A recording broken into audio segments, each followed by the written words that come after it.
Family show news की पाठशाला में आपका स्वागत है। मैं हूं दिनेश गौतम। ये वो पाठशाला है जहां सबकी क्लास लगती है। दिल्ली चुनाव में उतरेगी मोदी शाह योगी की तिकड़ी, क्या बड़ा प्लान तैयार है? आज एक क्लास इस पर। दिल्ली में फर्जी वोटों की लड़ाई पूर्वांचल के सम्मान पर आई। केजरीवाल का 10,000 वाला धमाका, अब भारतीय जनता पार्टी क्या करेगी? गोधरा में दंगों से जुड़ी वो बात जो आज तक प्रधानमंत्री मोदी ने नहीं कही, आपको बताऊंगा। एक क्लास इस पर भी कि इटली की पीएम मेलोनी पर सवाल हुआ तो प्रधानमंत्री मोदी ने जवाब क्या दिया। महाकुंभ में मुस्लिमों की एंट्री को अब अलाउ कर दिया गया या नहीं, सीएम योगी ने क्या यह बता दिया। महाकुंभ में मत आना, सीएम योगी ने किसको यह चेतावनी दी।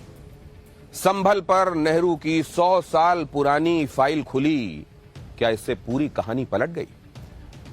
अमेरिका में जलकर राख हो जाएगा क्या हॉलीवुड, और बाइडेन सिर्फ देखते रह जाएंगे? एक क्लास इस पर भी। लॉस एंजलिस में आग का तांडव, सुपर पावर का क्या निकल गया दम? और अब पाठशाला की आज की पहली क्लास, जिसमें आप देखेंगे दिल्ली चुनाव में उतरेगी मोदी शाह योगी की तिकड़ी, क्या भारतीय जनता पार्टी का बड़ा प्लान तैयार है? दिल्ली में फर्जी वोटों की लड़ाई पूर्वांचल के सम्मान पर कैसे आई? केजरीवाल का 10,000 वाला धमाका, अब बीजेपी क्या करेगी?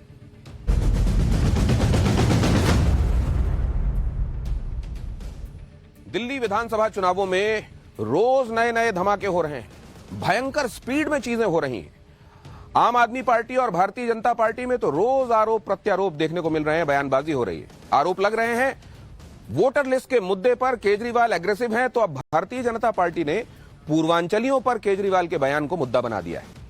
आज बीजेपी ने इसी मुद्दे पर जोरदार प्रोटेस्ट भी किया। आम आदमी पार्टी ने आज एक और खुलासा कर दिया और बीजेपी पर आरोप लगा दिया कि वो मतदाताओं के बीच में पैसे बांट रहे हैं। इस सब के बीच बीजेपी ने दिल्ली चुनाव के लिए बड़ा प्लान तैयार किया है। मोदी शाह योगी की तिकड़ी दिल्ली चुनाव में विरोधियों की टेंशन बढ़ाने के लिए तैयार है। दिल्ली विधानसभा चुनाव की सारी खबरें और अपडेट आपको इस रिपोर्ट में दिखाता हूं।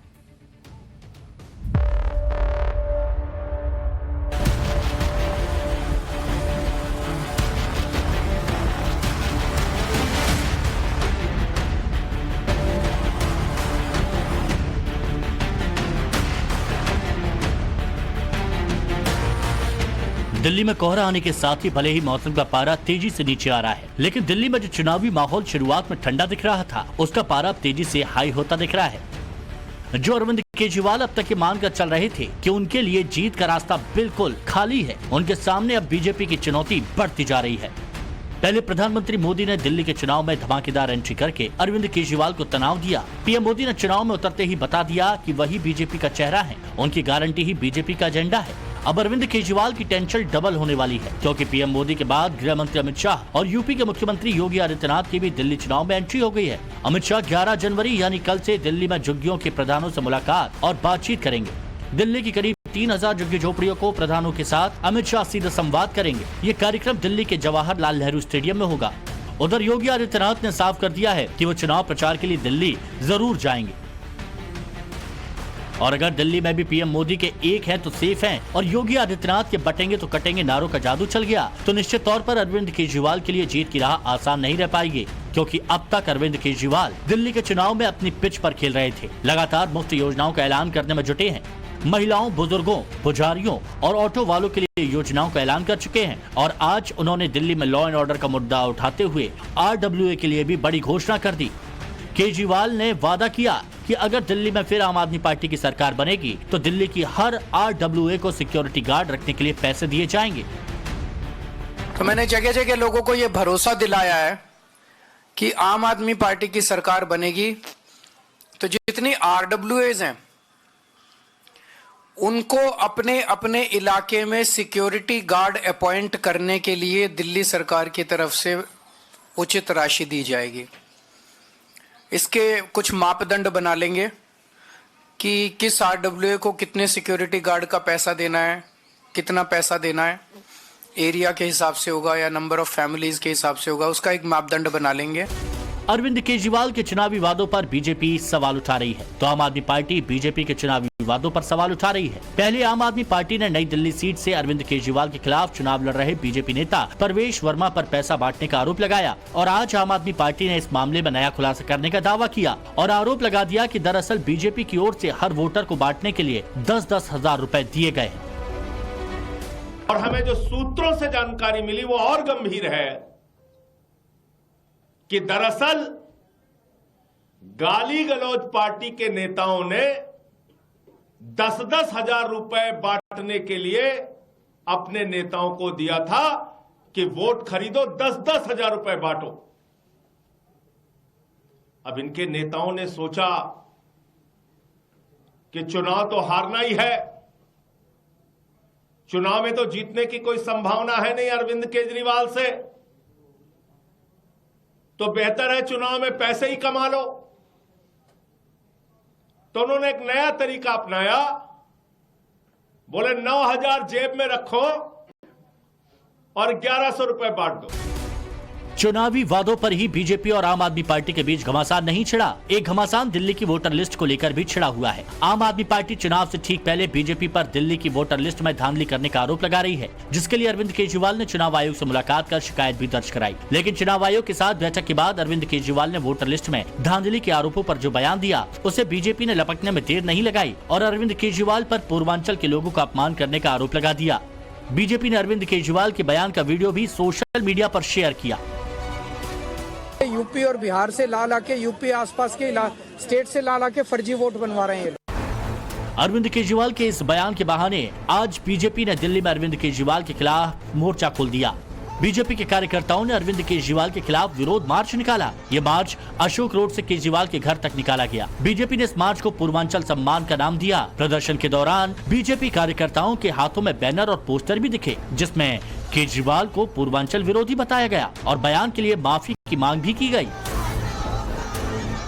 तस्वीर आपको दिखाते हुए चलेंगे कि भाजपा द्वारा किस तरीके से प्रदर्शन जो है वो जारी है। साफ तौर पर उत्तरांचल के जो लोग हैं, पूर्वांचल के जो लोग हैं, उनके खिलाफत में जो केजरीवाल द्वारा बयान दिए गए थे कोविड के समय में, ये वो सारे लोग हैं। आपको मैं तस्वीरों के जरिए दिखा दूं, इसमें बड़ी संख्या में जो है महिलाएं हैं और पोस्टर्स आप देख सकते हैं। यहाँ पर आपको दिलीप दिखाएंगे कि किस तरीके से पूर्वांचलियों को फर्जी वोटर बताया, माफी मांगो केजरीवाल, ऐसे पोस्टर लगाए गए हैं। बड़ी बड़ी तस्वीर आप देखेंगे यहाँ पर कि बड़े बड़े बैनर्स लगाए गए हैं और साफ तौर पर केजरीवाल को फर्जीवाल कहा जा रहा है। खास तौर पर यहाँ पर जो महिलाएं हैं वो बड़ी संख्या में जुड़ी हुई हैं, जहाँ पर भारत माता की जय के नारे के साथ में गूंज रही है। लगातार आप लोग यहाँ पर प्रदर्शन कर रहे हैं। केजरीवाल ने जो बयान दिया है उसको लेके कितनी नाराजगी? बहुत ही नाराजगी है। उन्होंने पूर्वांचलियों को फर्जी वोटर के लिए बोला कि फर्जी वोटर बना ईंट से ईंट बजा देंगे हम पूर्वांचली लोग। हालांकि केजरीवाल के घर के बाहर प्रदर्शनकारियों को रोकने के लिए बैरिकेडिंग की गई थी, लेकिन प्रदर्शन कर रहे बीजेपी के कार्यकर्ता बैरिकेडिंग तोड़कर आगे बढ़ गए, जिसके बाद पुलिस ने वाटर कैनन का इस्तेमाल किया और इससे भी बात नहीं बनी तो बीजेपी के कई कार्यकर्ताओं को हिरासत में लिया। लेकिन बीजेपी ने अरविंद केजरीवाल के खिलाफ प्रदर्शन जारी रखने का ऐलान कर दिया। केजरीवाल महाफर्जी है, उसका वादा फर्जी है, उसका काम फर्जी है। हम पूर्वांचल वासी उनका अपमान अब नहीं सहेंगे। दिल्ली की सत्ता से 5 तारीख को उनको उखाड़ फेंकेंगे। हम पूर्वांचलियों का अधिकार है दिल्ली में रहना, अपना वोट बनाना, वोट करना, अपनी नियत से सही काम करना, सही व्यक्ति को चुनना। वो अपने हार के डर से बिलबिला गए हैं। जारी रहेगा पूर्वांचलियों के सम्मान के लिए और इस चुनाव में उसको पूर्वांचली ने ईंट का जवाब पत्थर से देके और इसको चुनाव में हरा के केजरीवाल के जो बीमारी उसको खत्म कर देंगे। हम लोग कसम खाए हैं। बीजेपी सांसद मनोज तिवारी को भी बीजेपी कार्यकर्ताओं के साथ हिरासत में लिया गया। हालांकि बाद में मंदिर मार्ग पुलिस स्टेशन से सबको रिहा कर दिया गया। मनोज तिवारी ने अरविंद केजरीवाल के बयान को हार की हताशा बताया। पता चला है कि ये गाली भी दिए हैं। अरविंद केजरीवाल ने हमारे पूर्वांचल के लिए दोगला शब्द का प्रयोग किया है। जी जी। तो अब इनको ये औकात बता के रहनी है। ये इन्होंने अति कर दिया। अब इनको किसी भी स्तर पे बख्शने की जरूरत नहीं है। 302 का मुकदमा होगा तो होगा, लेकिन इनको छोड़ना नहीं है। अरे भाई, हार से बौखला गया है ना। अपनी हार से बौखला करके ये फ्रस्ट्रेशन में कर रहे हैं, लेकिन इसका मतलब ये थोड़ी कि आप गाली दोगे। दिल्ली के चुनावी घमासान में एंट्री से पहले ही यूपी के सीएम योगी आदित्यनाथ ने पूर्वांचल पर छिड़े घमासान को लेकर अरविंद केजरीवाल को घेर लिया। एक इंटरव्यू में योगी आदित्यनाथ ने दो टूक कह दिया, याद रखना जितना अधिकार दिल्ली के अंदर अरविंद केजरीवाल का है, उतना ही अधिकार दिल्ली के अंदर रहने वाले यूपी और बिहार के नागरिकों का भी है, उत्तराखंड के नागरिकों का भी है। योगी ने आगे कहा कि वो भी उतना ही अधिकार रखते हैं। इधर बीजेपी के विरोध प्रदर्शन पर अरविंद केजरीवाल ने भी प्रेस कॉन्फ्रेंस की। उन्होंने आरोप लगाया कि पूर्वांचल के लोगों का सबसे ज्यादा अपमान बीजेपी करती है। बीजेपी धरना पार्टी बन गई है। रोज इनके लिए मैं सोच रहा हूँ एक टेंट लगवा देता हूँ बाहर, मेरे घर के बाहर, और परमानेंटली ये भी 100-200 आदमी वहां बिठा दें। रोज बस बैनर बदल लिया करें कि आज इसके लिए धरना कर रहे हैं, आज उसके लिए धरना कर रहे हैं। इनके जैसे झूठे और दोगले लोग नहीं है। कल मैं इलेक्शन कमीशन किस लिए गया था? इलेक्शन कमीशन इसलिए गया था, इलेक्शन कमीशन से ये शिकायत करने कि रोहिंग्या का बहाना बना के पूरी दिल्ली के अंदर भारतीय जनता पार्टी पूर्वांचलियों के और दलितों के वोट कटवा रही है। दिल्ली चुनाव को लेकर जारी घमासान के बीच दिल्ली में बीजेपी की सबसे बड़ी उम्मीद पीएम मोदी, सीएम योगी और अमित शाह की तिकड़ी है, जिसके लिए अमित शाह भी एक्टिव हो चुके हैं। आज अमित शाह दिल्ली में बीजेपी के राष्ट्रीय अध्यक्ष जेपी नड्डा के घर पहुंचे, जहां बीजेपी कोर कमेटी की बैठक हुई। इस बैठक में दिल्ली चुनाव के लिए बीजेपी के बाकी बचे 41 कैंडिडेट्स के नाम पर मंथन हुआ। भले ही अमित शाह एक्शन मोड में आ चुके हैं, योगी आदित्यनाथ भी दिल्ली की चुनावी पिच पर बैटिंग शुरू कर चुके हैं, लेकिन ये तीनों नेता चुनाव में बीजेपी के लिए माहौल सेट कर सकते हैं, जीत का बेस बना सकते हैं। लेकिन चुनाव तो दिल्ली बीजेपी के नेताओं को ही लड़ना होगा, जनता के बीच तो उन्हें ही जाना होगा। और दिल्ली में बीजेपी के पास अभी कोई ऐसा चेहरा नजर नहीं आ रहा जो अरविंद केजरीवाल को टक्कर दे सके। यही अरविंद केजरीवाल और आम आदमी पार्टी की सबसे बड़ी ताकत बनी हुई है। आज भी आम आदमी पार्टी ने दिल्ली का सीएम कौन पोस्टर जारी किया, जिसमें एक तरफ अरविंद केजरीवाल को नायक दिखाया गया, जबकि दूसरी तरफ प्रवेश वर्मा, रमेश बिदूड़ी, वीरेंद्र सचदेवा, विजेंद्र गुप्ता और मनोज तिवारी की तस्वीर लगाई गई। इस पोस्टर को जारी करने के साथ ही दिल्ली की सीएम आतिशी ने प्रेस कॉन्फ्रेंस भी की और कहा कि पूरी दिल्ली बीजेपी से पूछ रही है उसका सीएम का चेहरा कौन है। आज यही चर्चा का मुद्दा है कि आम आदमी पार्टी ने तो अपने सीएम चेहरे को घोषित कर दिया कि दिल्ली के लोगों को पता है कि आम आदमी पार्टी को वोट देने पे अरविंद केजरीवाल जी दिल्ली के मुख्यमंत्री बनेंगे। लेकिन अगर गाली गलौज पार्टी को वोट दिया तो आखिरकार उनका मुख्यमंत्री कौन बनेगा? इस सारे घमासान के बीच आज चुनाव आयोग ने दिल्ली चुनाव के लिए नोटिफिकेशन जारी कर दिया। इसके साथ ही आज से दिल्ली के चुनाव के लिए नॉमिनेशन का काम शुरू हो चुका है। 17 जनवरी नॉमिनेशन दाखिल करने की आखिरी तारीख है, यानी आने वाले दिनों में दिल्ली चुनाव के लिए नॉमिनेशन दाखिल होने का सिलसिला शुरू होने के साथ ही दिल्ली में चुनावी पारा और ज्यादा गरमाएगा। Bureau report, Times Now of Bharat. Sambhal में जहां जामा मस्जिद है वहां मंदिर हुआ करता था। इसकी एएसआई सर्वे रिपोर्ट भी आ चुकी है, लेकिन कांग्रेस और समाजवादी पार्टी अब भी ये मानने के लिए तैयार नहीं। ये मानने के लिए तैयार नहीं है कि जिस जगह संभल में जामा मस्जिद है वहां असल में मंदिर था। और ऐसा करके खासकर कांग्रेस अपने ही नेता और देश के पहले प्रधानमंत्री जवाहरलाल नेहरू की बात काट रहे हैं, क्योंकि अब से ठीक 100 साल पहले 1924 में नेहरू ने खुद यह दावा किया था कि संभल की जामा मस्जिद कभी मंदिर हुआ करती थी और संभल में दंगा फैलाने वाले लोग मुसलमान हुआ करते थे और हिंदू पीड़ित। संभल में 100 साल पुरानी जवाहरलाल नेहरू की रिपोर्ट को डिकोड करने वाली ये बेहद खास रिपोर्ट जरूर देखिए।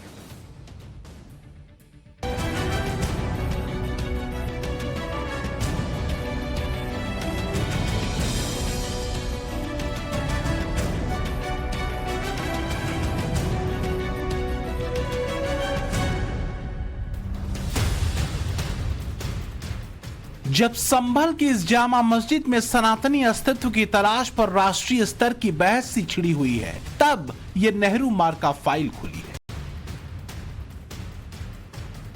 जब इस मस्जिद के हिंदू मंदिर होने के दावों पर टकराव चल रहा है, तब देश के पहले प्रधानमंत्री की ये 100 बरस पुरानी चिट्ठी निकली है।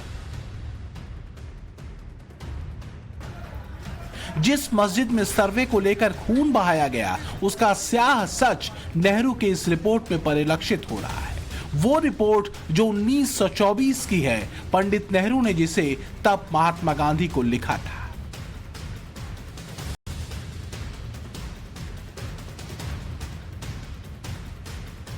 संभल को लेकर पंडित जवाहरलाल नेहरू ने 12 सितंबर 1924 में ये चिट्ठी महात्मा गांधी को लिखी थी।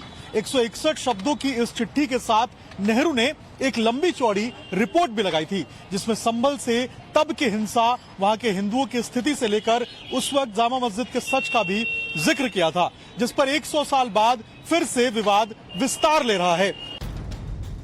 अदालत की देहरी पर खड़ी इस जामा मस्जिद के विवाद को लेकर नेहरू ने क्या क्या लिखा है अपनी रिपोर्ट में, हम आपको विस्तार से बताएंगे। मगर उससे पहले जान लीजिए कि वो कौन सा विवाद था जिस पर नेहरू ने गांधी के कहने पर पहले रिपोर्ट तैयार की, फिर उस रिपोर्ट के साथ उन्हें चिट्ठी भेजी थी।